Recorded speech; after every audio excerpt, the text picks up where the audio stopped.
हाय दोस्तों, आपका स्वागत करते हैं हमारे इस अद्भुत चैनल में जिसका नाम है स्टैटिक्स। तो स्टैटिक्स में आपका हम स्वागत करते हैं। चलिए आज हम आगे पढ़ते हैं। आगे पढ़ने से पहले मैं आपको पिछले कहानी का रिवाइंड दे दूं। पिछले कहानी का रिवाइंड यही है कि 1707 में मर गए थे औरंगजेब। औरंगजेब के मरने के बाद जो भी रूलर आए वो कमज़ोर थे, शरीर से बुद्धि से कमज़ोर थे। इसका फ़ायदा उठाया बंगाल के नवाब ने और दूसरे जगह के नवाब ने, और वो अपना पावर दिखाने लगे और वो अलग हो गए मुगल एम्पायर से। यानी बंगाल अलग हो गया मुगल एम्पायर से। कैसे लोग मैं पिछले वीडियो में बता चुका हूँ। वो बोले कि बंगाल करता धरता हम हैं और अब बंगाल आपके मुगल एम्पायर में नहीं आता है। मुगल एम्पायर से बंगाल अब अलग हो चुका है। उसी तरह हैदराबाद के नवाब ने किया, उसी तरह के अवध के नवाब ने किया। तो धीरे धीरे जो मुगल एम्पायर है टूटने लगा, डिसइंटीग्रेट होने लगा। ठीक है, तो अब आगे पढ़ते हैं। अब टॉपिक है आपका east India company comes east. अब ईस्ट इंडिया कंपनी कहानी शुरू होता है। ठीक है, वही ईस्ट इंडिया कंपनी जो भारत में आई और 150-200 साल तक राज की, फिर ब्रिटिश क्राउन आ गया। ठीक है, EIC ईस्ट इंडिया कंपनी।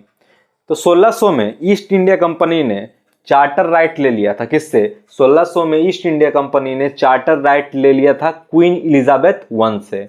अब चार्टर राइट किस चिड़िया का नाम है बच्चों? तो चार्टर राइट मतलब 1600 ईस्वी में ईस्ट इंडिया कंपनी ने चार्टर राइट ले लिया क्वीन एलिजाबेथ वन से। इसका मतलब होता है कि अब इंग्लैंड में, अब पूरे इंग्लैंड में ईस्ट इंडिया कंपनी के अलावा दूसरा कोई कंपनी हिम्मत नहीं कर सकता है व्यापार करने का भारत के साथ। ठीक है, इस चार्टर राइट का मतलब क्या होता है कि पूरे इंग्लैंड में ईस्ट इंडिया कंपनी के अलावा कोई दूसरा कंपनी हिम्मत नहीं कर सकता है भारत के साथ व्यापार करने का। क्या मिल गया? Got sole right to trade with east, मतलब भारत से व्यापार करने का एकाधिकार मिल गया, मोनोपोली मिल गया। किसको? ईस्ट इंडिया कंपनी को, लेकिन सिर्फ इंग्लैंड में। मतलब अब ईस्ट इंडिया कंपनी समझा कि अब इंग्लैंड में कोई तो दूसरा कंपनी हिम्मत नहीं कर सकता भारत के साथ व्यापार करने का, सिर्फ हम भारत के साथ व्यापार कर सकते हैं। तो जितना मन उतना दाम में सामान खरीद के लाएंगे, अपने देश में बेच देंगे या दूसरे यूरोपियन कंट्रीज में बेच देंगे और खूब प्रॉफिट कमाएंगे। ठीक है, लेकिन कंपटीशन खत्म नहीं हुआ ऐसे। अब इंग्लैंड में कोई दूसरा कंपनी ट्रेड नहीं कर सकता था भारत के साथ, लेकिन दूसरे कंट्री के तो कंपनी ट्रेड कर सकते थे ना। जैसे इंग्लैंड में ईस्ट इंडिया कंपनी के अलावा कोई दूसरा कंपनी ट्रेड नहीं कर सकता था भारत के साथ, लेकिन दूसरी कंपनी जो दूसरे देश के दूसरी कंपनी थी वो तो ट्रेड कर सकती थी ना। तो देखिए कि still competition from other European powers was there. तो पोर्तुगीज, फ्रेंच और डच ये सब भारत से व्यापार करने लगे। पहले ईस्ट इंडिया कंपनी भारत से व्यापार करती थी। ठीक है, ईस्ट इंडिया कंपनी को लगा कि अब तो चार्टर राइट मिल गया क्वीन एलिजाबेथ वन से, अब इंग्लैंड में कोई ऐसे कंपनी सर नहीं उठा सकती है जो कि भारत से व्यापार करे मेरे अलावा। ठीक है, लेकिन दूसरे देश जैसे फ्रांस हो गया, डेनमार्क हो गया, पोर्तुगल हो गया, ये सब देश तो व्यापार कर सकते थे ना भारत के साथ। उसका मोनोपोली, ईस्ट इंडिया कंपनी का मोनोपोली सिर्फ इंग्लैंड में न था, लेकिन दूसरा देश में तो नहीं था। तो फ्रांस व्यापार करने लगी, डेनमार्क व्यापार करने लगी, पोर्तुगल व्यापार करने लगी भारत के साथ, और ईस्ट इंडिया कंपनी तो कर ही रही थी। ठीक है, लेकिन कंपटीशन क्रिएटेड प्रॉब्लम। कंपटीशन ने कैसे प्रॉब्लम क्रिएट किया है समझते हैं। एक सेकंड, मार्कर मैं भूल गया।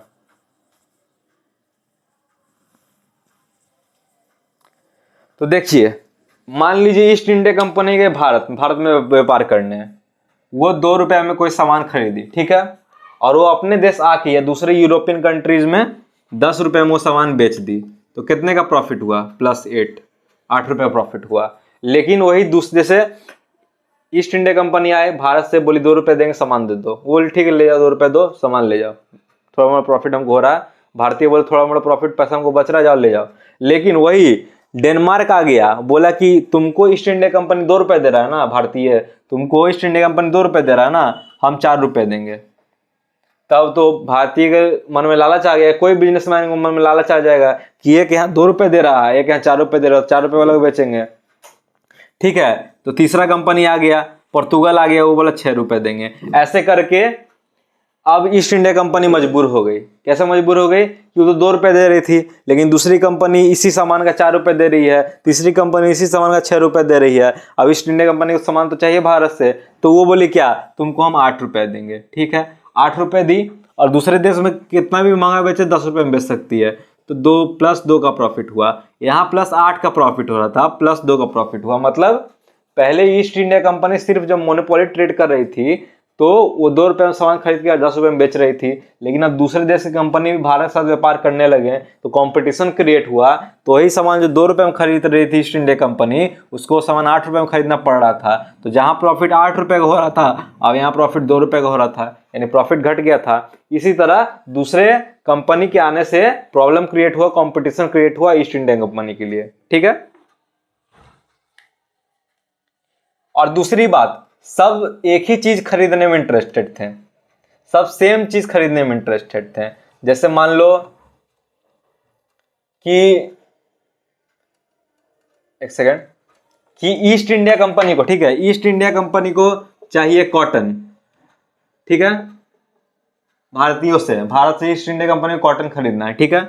तो डच ईस्ट इंडिया कंपनी बोली हमको भी कॉटन खरीदना है, फिर पोर्तुगल कंपनी भी बोली हमको भी कॉटन खरीदना, सबको सेम चीज खरीदना है, सब कॉटन ही खरीदना है, ठीक है। कॉटन खरीदना है तो ईस्ट इंडिया कंपनी बोले 2 रुपए देंगे, वही बताएं, ईस्ट इंडिया कंपनी बोली कि आपको 2 रुपए देंगे कॉटन का, तो इंडियन तैयार हो गया, भाई ले लो, मेरा कुछ पैसा बचता है। लेकिन वही दूसरा डच ईस्ट इंडिया कंपनी बोले आपको 4 रुपए देंगे, भारतीय लालच में आ गया, बोला ठीक है तुम 4 रुपए दे रहे तुमको दे देंगे। और तीसरा पोर्तुगल कंपनी बोलता है हम 6 रुपए देंगे, तो फिर लालच में आ गया, भारतीय बोले 6 रुपए वालों को दे देंगे। तो ईस्ट इंडिया कंपनी मजबूर में वो बोली 8 रुपए देंगे, तो 8 रुपए में खरीदी और 2 रुपए प्रॉफिट हुआ, 10 रुपए में बेची। लेकिन पहले 2 रुपए में खरीद रही थी, 10 रुपए में बेच रही थी, तो 8 रुपए प्रॉफिट हो रहा था। तो इस तरह दूसरा देश जब आ गया ट्रेड करने, भारत से व्यापार करने, ईस्ट इंडिया कंपनी के अलावा दूसरा देश का कंपनी आ गया, तो ईस्ट इंडिया कंपनी का प्रॉफिट घटने लगा। इससे कंपटीशन क्रिएट हुआ, मतभेद हुआ, और बहुत सारा लड़ाई भी हुआ। कैसे लड़ाई हुआ वो अगले वीडियो में पढ़ेंगे। तब तक के लिए हमारे चैनल को लाइक, शेयर एंड सब्सक्राइब। हमारा मकसद है आप तक एक क्वालिटी एजुकेशन पहुंचाना। अगले वीडियो में मिलते हैं, धन्यवाद।